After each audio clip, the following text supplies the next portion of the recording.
Hi, let's talk religion.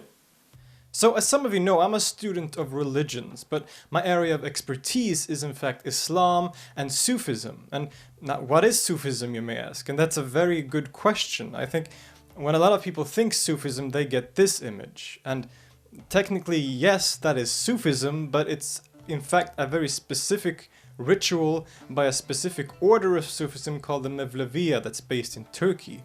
And Sufism is in fact much bigger and more complex than this, and is a much more significant part of Islamic history than many tend to believe.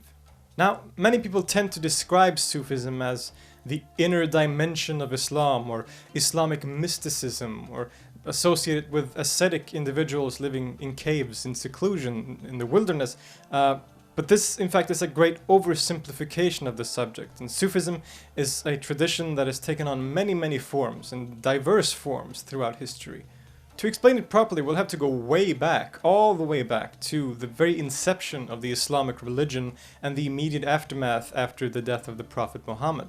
In the years following his death, and as the Islamic religion was spreading throughout the world, many people struggled with how to apply the new religion and answer questions like what it is and how it should be lived. And in this early phase, a lot of different traditions emerged.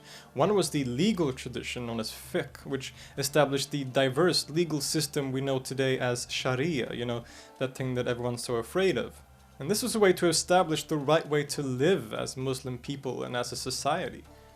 Two other traditions that emerged were theology or kalam, and also philosophy or falsafa, which was inspired by Greek philosophy and tried to apply a lot of those ideas to the written sources of the Quran and the Hadith. And lastly, there was Sufism, known in Arabic as tasawwuf. It's difficult to know exactly when Sufism appeared, but we know that in the 8th and 9th centuries, the word Sufi was used to describe a certain group of individuals in and around Baghdad that lived extremely pious and ascetic lives and would often wear very cheap and simple clothing. In fact, many believe that the word Sufi comes from the Arabic word suf, which means wool, and referred to the kind of clothing that they would wear at the time. Now, it's important to note that these different traditions were in no way exclusive. Being a Sufi did not mean that you rejected Sharia or wasn't interested in philosophy, but these tended to blend together and was all sort of part of the early Islamic history. Also, Sufism should definitely not be described as a branch of Islam, as like Sunni or Shia, because Sufis throughout history has belonged to both of these denominations.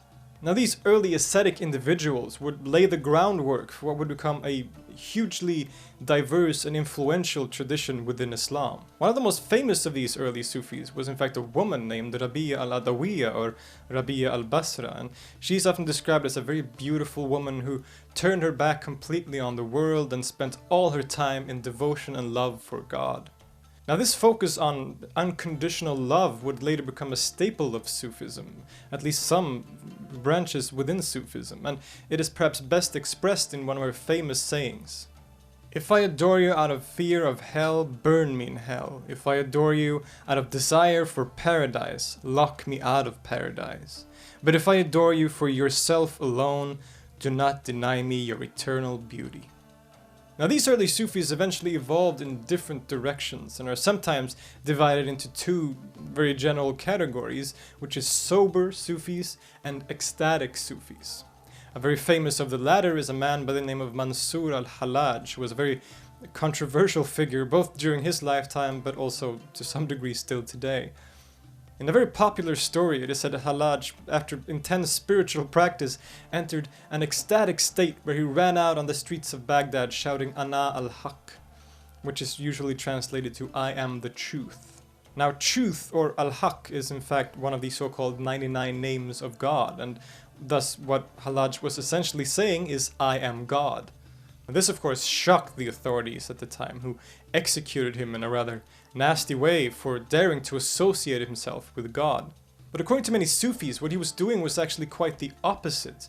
What Hallaj had done through his intense spiritual practice was to completely annihilate himself and become immersed in the reality of God. When he said Ana al-Haq, or I am the truth, he wasn't associating himself with God, but he had taken the I out of the picture completely and there was only God left.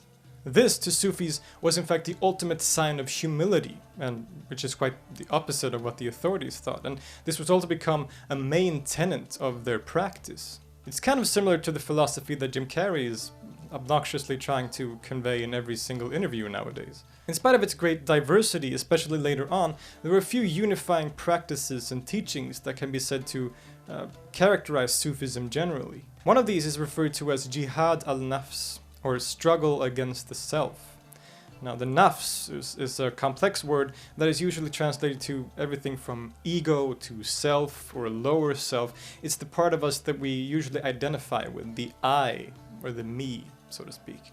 According to Sufis, the nafs is actually a veil that separates us from God, and thus it should be tamed and eventually taken out of the equation completely. The goal here is complete annihilation of the self, or nafs, known as fana, in which the veil is lifted and reality, as it is revealed.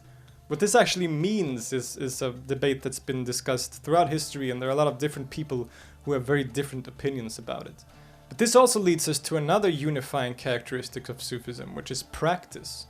How is this fana achieved? The most common practice is something known as dhikr, meaning remembrance. You've probably seen videos of dhikr with added dance music on top, as it often involves very intense bodily movements. Dhikr is a kind of meditation where the names of God, or the first half of the Shahada, there is no God but God, is repeated over and over again for long periods of time. There are kinds of dhikr that are very intense and physical, there are those that are very melodic, and also those like that of the Naqshbandiya order that is completely quiet. What they all have in common is the intent, which is remembrance of God, and thus also forgetfulness of the self, or the nafs. Another famous practice is something known as sama, which means listening.